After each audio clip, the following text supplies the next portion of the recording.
ঈদের কাপড় কিনবো, বাচ্চাদের টাকা দেন।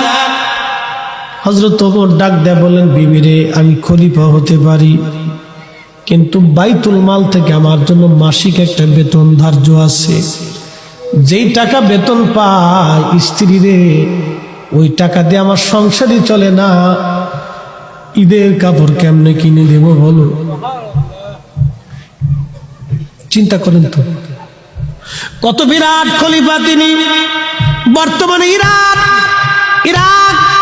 ইয়ামান, ওমান, জর্দান, সিরিয়া, ফিলিস্তিন, টিউনিসিয়া, মরক্কো, লিবিয়া, এরপরে আপনার কুয়েত, কাতার, বাহরাইন, দুবাই, সৌদি আরব, কয়েকশো বাংলাদেশের মতো একটা দেশের খলিফা তিনি। আল্লাহু আকবার। না না, আরো জোরে বলেন আল্লাহু আকবার। আমরা একটু পয়সা করি, বেশি হইলে ভাবের চলে মাসে না। দাঁতমন্ডলবাসী, এত বিরাট দেশের খলিফা হযরত ওমর ঈদের কাপড় কিনবে, টাকা নাই। স্ত্রী ডাক দেয়, বলো স্বামী রে, টাকা যেহেতু নাই, তাহলে অর্থমন্ত্রীর কাছে আপনি আবদার করেন, আগামী 1 মাসের বেতন যেত আপনাকে আগাম দিয়ে দেয়। ওদের কাপড় না কিনে দিলে ওদের মন খারাপ হয়ে যাবে, ওরা বাচ্চা কাচ্চা, ওরা বুঝে না। হযরত ওমর স্ত্রীর কথা অনুযায়ী বাইতুল মালে টাকা জমা দেওয়ার জন্য বাইতুল মালের যিনি অর্থমন্ত্রী আবু উবাইদা ইবনু জাররাহ, আবু উবাইদা ইবনু জাররাহকে দুনিয়ার থেকে জান্নাতের সার্টিফিকেট পাইছিলেন তিনি। একবার জোরে বলা যাবে কি আল্লাহু আকবার? ওই সাহাবী হলো অর্থমন্ত্রী। তাহলে অর্থমন্ত্রী কেমন অর্থমন্ত্রী? 1 টাকাও ডান বাম হবে না। কি কথা কান নাকি? 1 টাকাও ডান বাম হবে না। কত দামি অর্থমন্ত্রী।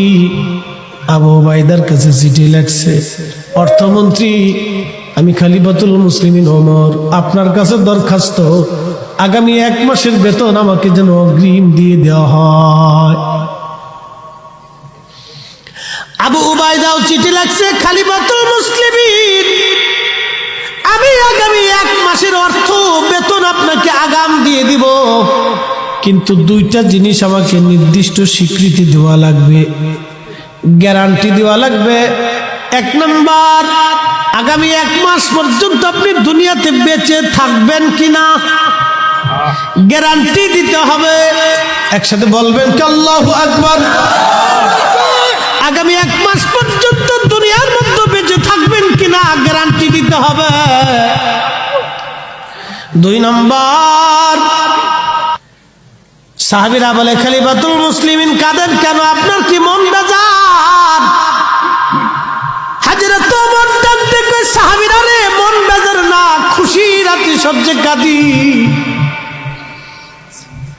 এতটাই খুশি আমি, এমন একটা অর্থমন্ত্রী পাইছি, এমন অর্থমন্ত্রী মুসলিম মিল্লাতে যতদিন পর্যন্ত মুসলমানদের নেতৃত্ব দিবে, দায়িত্ব পালন করবে, ততদিন এই উম্মত মাথা নত করে থাকবে না, মাথা উঁচু করে দাঁড়ায় থাকবে। কথা বলেন ঠিক না বেঠে? আল্লাহ ডাক দিলেন, নূহ তোমার হাতের লাঠিখানা হাতির পৃষ্ঠদেশে আঘাত করবে তুমি, ওই আঘাতের পরে আমি আল্লাহ একটা প্রাণী দুনিয়াতে পাঠাবো, নতুন আরেকটা প্রাণী দুনিয়াতে পাঠাবো, হাতির পিছনের রাস্তা দিয়ে আমি একটা নতুন প্রাণী পাঠাবো।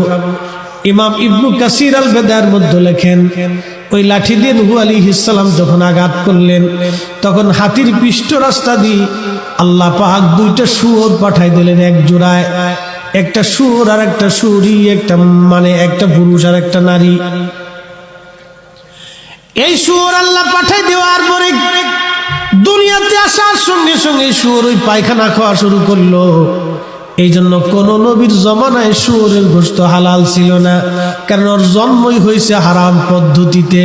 যার কারণে আমার আল্লাহ মানুষদেরকে হারাম খাওয়াইতে চান না, পচা জিনিস খাওয়াইতে চান না। আমার আল্লাহ মানুষদেরকে গরু খাইতে বলেছেন, মহিষ খাইতে বলেছেন, উট দুম্বা বেড়া ছাগল খাইতে বলছেন, কারণ এইগুলি তৃণভোজ খায়, ঘাস তরুলতা পাতা খায়। আল্লাহ নবী মুসনাদ ইমামে আজমের ভিতরে নবীজি বলেছেন, ও আমার উম্মতেরা, তোমাদের উচিত প্রত্যেক দিন কিছু না কিছু দুগ্ধ পান করা, কারণ তোমরা যদি প্রত্যেক দিন দুধ পান করো তাহলে সকল তৃণভোজনের পুষ্টি তোমাদের শরীরের মধ্যে যাবে।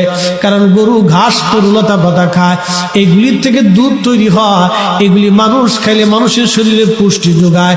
এই জন্য দুধ হলো আদর্শ খাবার। আজকে বিজ্ঞান বলে এটা আদর্শ খাবার, কিন্তু 1400 বছর আগে নবী উম্মতকে বলছেন তোমরা দুধ খাবা, আর উম্মত দুধ বেশি বিড়ি খায়।